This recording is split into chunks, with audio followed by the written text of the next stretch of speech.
Hi, I'm John Nerrell, and welcome to the Mid-Career GPS podcast. If you're feeling stuck in your career and overwhelmed by what steps to take, I can help you. As an executive and career transition coach, I help my clients prepare, position, and promote who they are and what they do to show up and find a job they love or love the job they have. It's time to start building your mid-career GPS. So let's get started.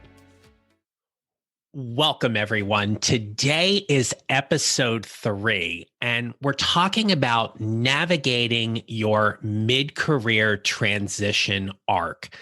Now, while you need a GPS to essentially help you navigate from where you are to where you want to be, it's important today that we outline exactly what this mid-career transition arc looks like.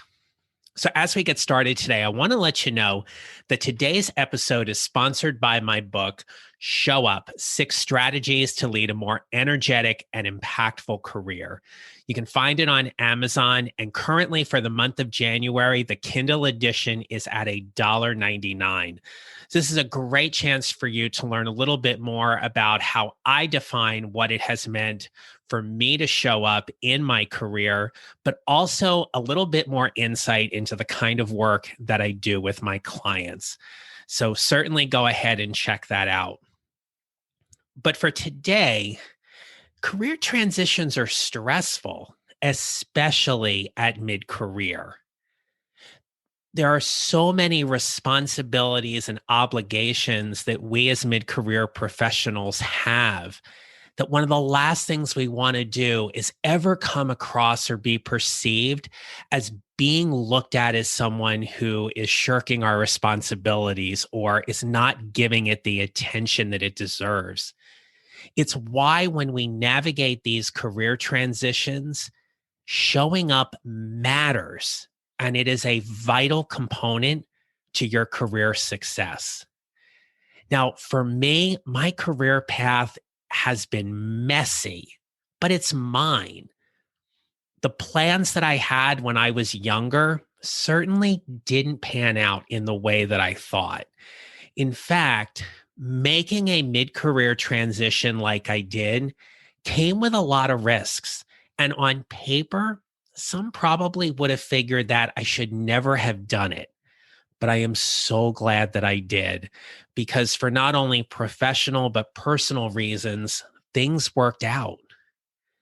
When I was in my teaching position in northern New Jersey, and it was just one of the first few days that I started working there, one of the more senior and veteran teachers who had been there for almost 30 years looked at me and he said, "You're going to retire from here." And I thought, dear God, I hope not.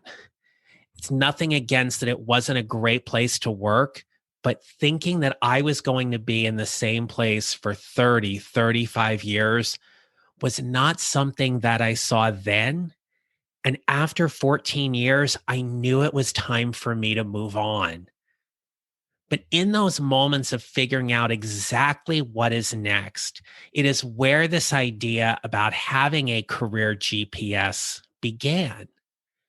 And so there are 4 key steps to building this GPS and navigating this career transition arc.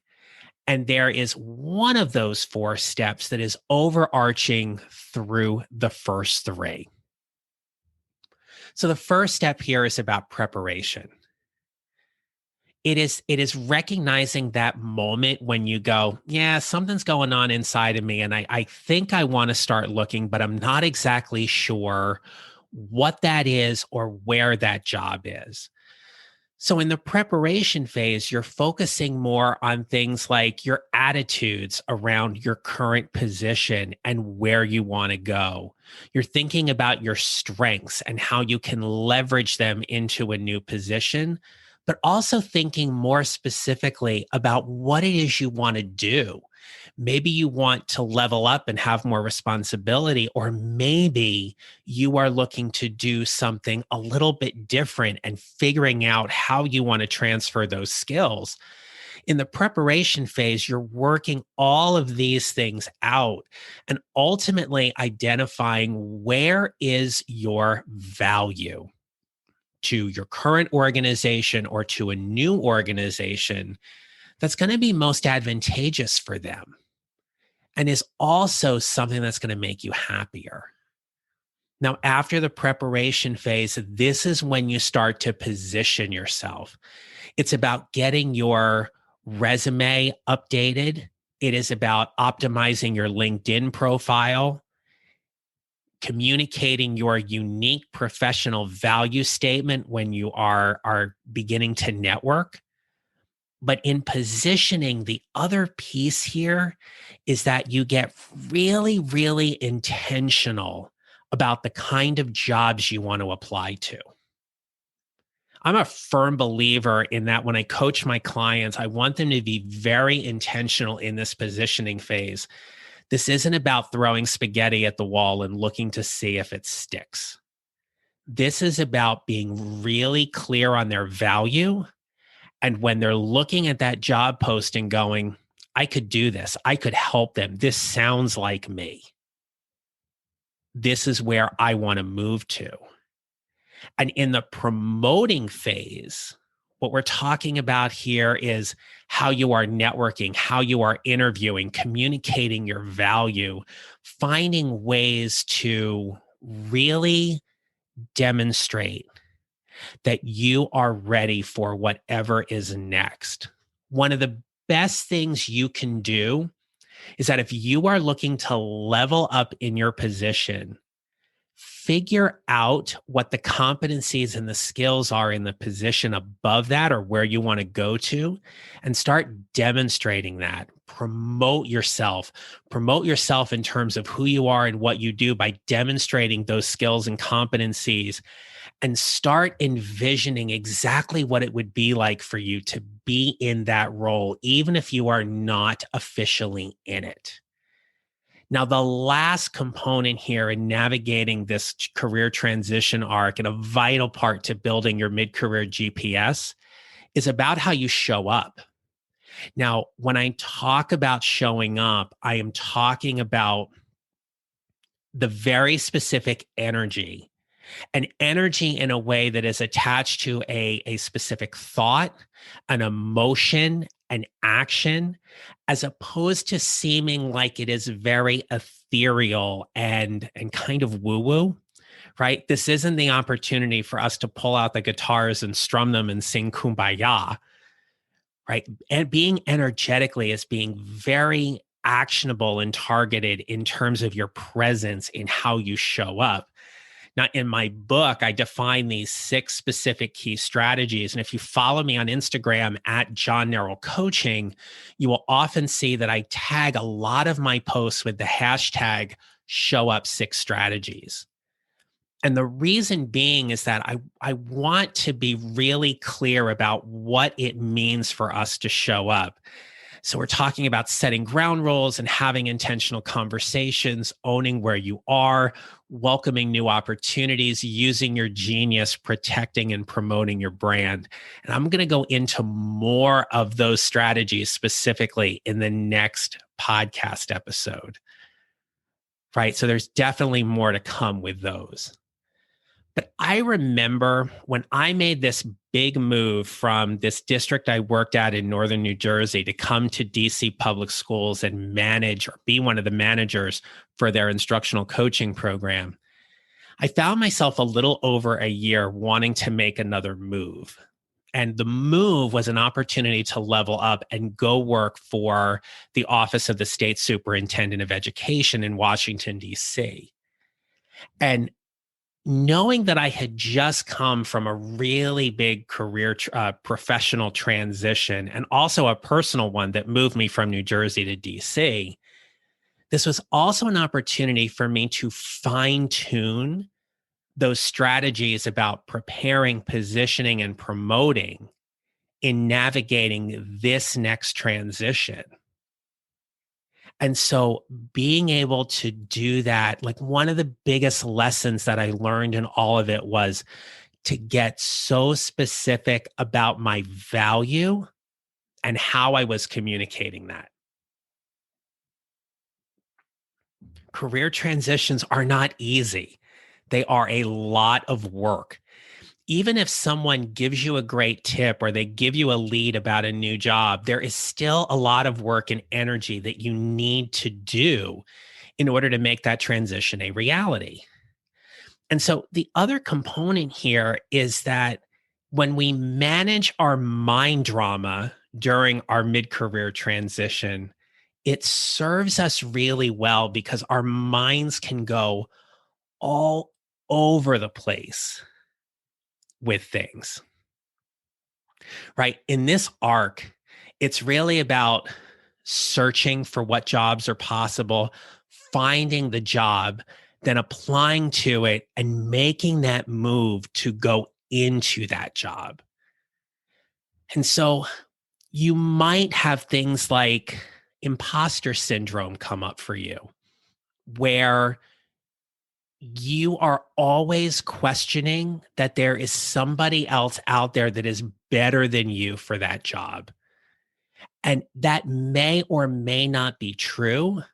You only have to really be concerned about who's in the applicant pool and how do you best promote who you are and what you do as you move through the interview process.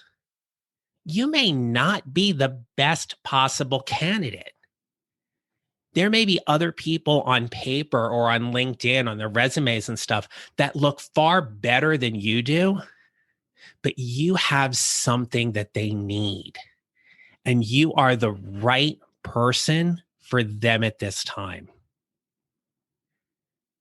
Another thing my clients deal with, and I have even experienced this myself too, is this idea about FOMO, the fear of missing out. What if you don't apply for that job? What if you don't go and interview? What if you don't follow through on that lead? What are you really missing out on in this mid career transition? You're going to miss out on things. You only have so much bandwidth to apply for certain jobs and positions. That's why being intentional is critical in this process.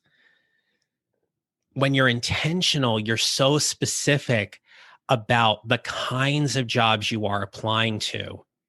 And in doing so, what that also does, and it's a big residual effect here, is that you're managing the overwhelm in the process. I work with my clients on helping them get so specific about what their targets are in a given week for their job transitions or their job search strategy, because I don't want this to be overwhelming for them. They got a lot of other stuff going on. And so if we manage the overwhelm, it helps us a lot in terms of managing whatever mind drama may come up. Another interesting thing here is you may be thinking you can't do it. You may be thinking that you forgot about all of the things you are supposed to be doing in this job search and in this job transition. The things about the resume and the LinkedIn and the networking, or that trying to navigate the applicant tracking system when you're applying for jobs is something that has changed so drastically since the last time you did it that it just gets really overwhelming and just too much. There are people out there that can help you with that. But there are also things you can do to just slow down and remember that in navigating your career transition, there's no magic pill. There's no panacea for how this is all of a sudden going to be easy and you snap your fingers and boom, you have a new job. This is work. This is work and it takes time. It doesn't have to be laborious. It doesn't have to be overwhelming and disgruntling, but it is work. And in that work, it's about how invested are you? If you're really focused, when you think about the times in your career when you have been hyper focused on getting something, it doesn't really feel like work. And that's the kind of energy, and that's part of how we show up to help us navigate these career transitions. I came across a great article. It'll be linked in the show notes. It is called How to Navigate a Career Change with Confidence by Caroline Castrillion. And one of the things that she mentions in here, she has a lot of great tips. But towards the end of the article, she's like, just be honest with yourself, right? Be honest with yourself about what you want and how much time this is going to take. And she goes on to further talk about, and I loved this point in her article, which was, remember that you are not starting from scratch. When you were graduating high school or graduating college, that was the time, really the first and the only time in your career where we could actually say you were starting from scratch. You were building these components in your career. You were building a portfolio of work and experiences that you were trying to figure out, well, where was the value and how do I pull this in and how am I going to talk about this in an interview? You may ask yourself those same questions right now, but you have a decade or more of experience under your belt that we have to acknowledge here. You are not starting from scratch. And another excellent point that she made, and this is something that I know I coach my clients a lot on as well, focus on your value. Focus on the value that you're bringing into this new job, into this new company, and why that is something they desperately need to help move them forward. So the last thing I want to talk to you about is about the power of yet. Now, you don't have or may not have that dream job yet. You may not be certain as to what jobs you're going to be applying to yet. You're confused about how you're going to, quote unquote, perfectly answer that tell me about yourself question, and you just haven't figured it out yet. When we say yet, it shifts the dynamic of our energy on that circumstance or situation. Think about it how if you said, I've applied to 10 positions and I haven't heard from anyone, versus I've submitted my resume 10 times and I haven't heard from anyone yet.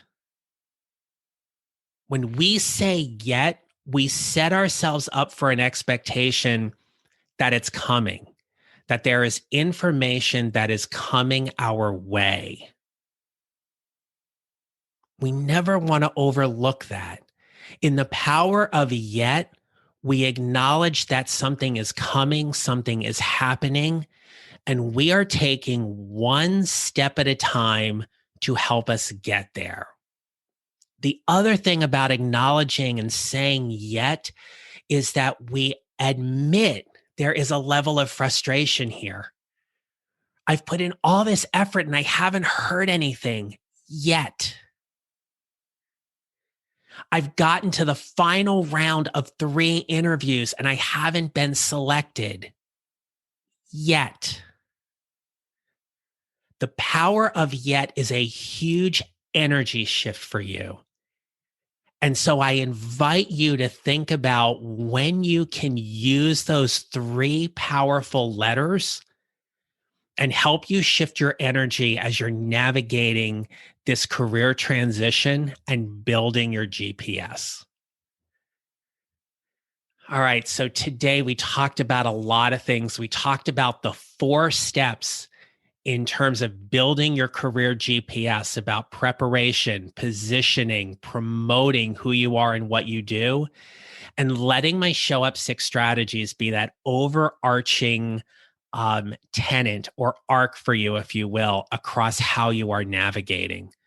We talked about managing your mind drama during this transition, everything from imposter syndrome and FOMO to also just simply getting frustrated and overwhelmed when we say, I can't do it.